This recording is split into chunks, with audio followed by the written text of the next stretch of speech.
नमस्कार विद्यार्थियों, मैं रेखा चौहान अपने चैनल भाषा एकेडमी में आपका स्वागत करती हूँ। बच्चों, आज मैं आप लोगों को एक कहानी बताने वाली हूँ। कहानी का नाम है जूते। इस कहानी के लेखक हैं मार्कंडेय जी। बच्चों, मार्कंडेय जी का जन्म 2 मई 1930 और उनकी मृत्यु 18 मार्च 2010 में हुई। मार्कंडेय जी हिंदी के जाने माने कहानीकार थे। मार्कंडेय जी प्रगतिशील चेतना के प्रखर पक्षधर और ग्रामीण चेतना के सशक्त रचनाकार हैं। उन्होंने नई ग्रामीण जीवन व्यवस्था तथा उससे उत्पन्न मानसिकता के प्रति अपनी तीखी आलोचनात्मक दृष्टि का परिचय दिया है। भारतीय समाज, दर्शन, इतिहास और राजनीति के गंभीर अध्येता होने के कारण ही साहित्य और जीवन दोनों ही क्षेत्रों में वे एक सघन मार्क्सवादी रहे हैं। बच्चों, मार्कंडेय जी की कहानी जूते उनकी एक ऐसी कहानी है जो मानवीय संवेदना के विविध आयामों को स्पर्श करती है, जिस पर हिंदी कहानी में बहुत कम चर्चा हुई है। बच्चों, कहानी इस तरह से है। इस कहानी का सारांश मैं आज आप लोगों को बताती हूँ कि मनोहर एक छोटा गरीब बालक है जो ठाकुर साहब के यहाँ काम करता है। कहानी उसी पर केंद्रित है। ठाकुर साहब एवं उनकी पत्नी, बड़ी मालकिन की बहू, अपनी बच्ची के साथ दिल्ली से आई हैं। मनोहर बहू की बच्ची का ध्यान रखता है जो उससे उम्र में थोड़ी सी छोटी है। नई बहू के आने से वो बहुत ही प्रभावित है, खासकर उसके कपड़े लत्ते एवं बोलचाल से। उससे भी ज़्यादा वो नई बहू की बच्ची के लाल जूतों से प्रभावित है। उसे वह जूते नहीं लगते, उसकी परिकल्पना के आधार पर वे जूते हो ही नहीं सकते, बल्कि इतने सुंदर, चिकने, मुलायम केवल खिलौने ही हो सकते हैं। इतना ही नहीं, नई बहू का जूता भी बच्ची के जूतों की तरह लाल है। गांव की मेहरिया यानी गांव की जो औरतें हैं, उनसे सुना था कि जितने दाम का उनका जूता है, बड़े बड़े सरदारों की पगड़ी भी उतनी महंगी नहीं। बहू के मासूम गुलाबी पैरों पर बंधे सैंडल के फीते उसके दिमाग पर छा जाते हैं। वो उसे उलट पुलट कर देखता है, परेशान हो जाता है। वो उसे पहन कर देखना चाहता है, पर बड़ी मालकिन के तमाचे और ठाकुर की कनेटी से डरता भी है। नई बहू कहती है कि तेरे पैर में नहीं अटेगा मनोहर। वो उदास होकर जूतों को देखता रह जाता है। जेठ की रुपहली चांदनी में वो नई बहू और बच्ची के साथ टहलने जाता है। रास्ते पर धूल की मोटी गद्दे जैसी परत जमी होती है। दिन में इसी रास्ते से वो आया था, तब ये धूल कढ़ाई के तेल की तरह जैसे जल रही थी और उसे पलाश के पत्ते पैर में बांधने पड़ते हैं। परंतु अभी यह धूल सुहावनी शीत में बदल गई है। क्यों? क्योंकि उसके साथ चल रही बच्ची धूल में पैर धंसने पर लुढ़क जाती है। वो देखता है कि धूल के कारण बच्ची के कपड़े और जूते मैले हो गए हैं। वह अंगोछे के एक छोर से उसे साफ करता है।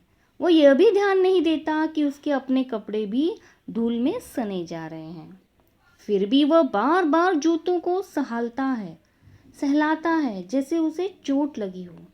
साफ करता है, मुंह से फूंकता है। बहू के कहने पर वो अपने कपड़े झाड़ता है और तीनों घर लौट आते हैं।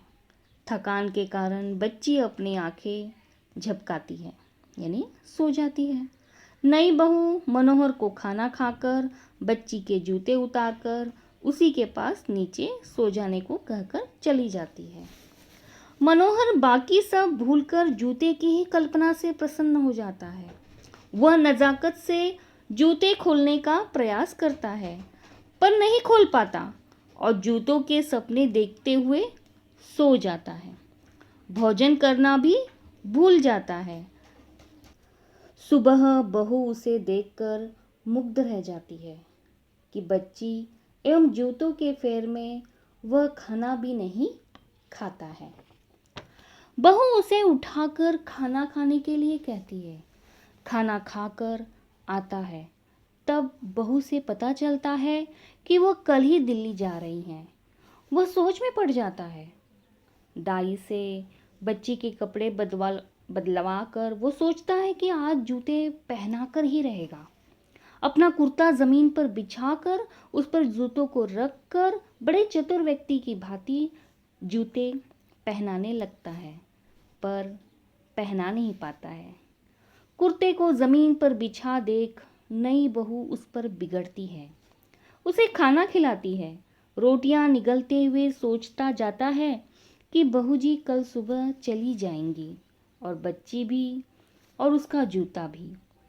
रात को जब वो सोता है तो उसके मन में यही ख्याल आता है कि यदि रात भर मैं बड़ा हो जाता तो बहू जी के साथ ही कल दिल्ली चला जाता और पैसे कमाकर अपने लिए लाल लाल जूते खरीदता। उसे नींद नहीं आती। वह जूतों की तरफ देखकर वो सोचने लगता है, कितने सुंदर हैं ये, लेकिन कल से ये मुझे सपने हो जाएंगे। बहू जग रही थी। वो कभी बच्ची, कभी मनोहर तो कभी जूतों को देखती। सुबह बहू मनोहर को जूतों पर हाथ टिकाए सोता हुआ देखती है तो उनकी आंखें भर आती हैं। गाड़ी के समय का ध्यान वो मनोहर को उठकर तैयार होने के लिए कहती है।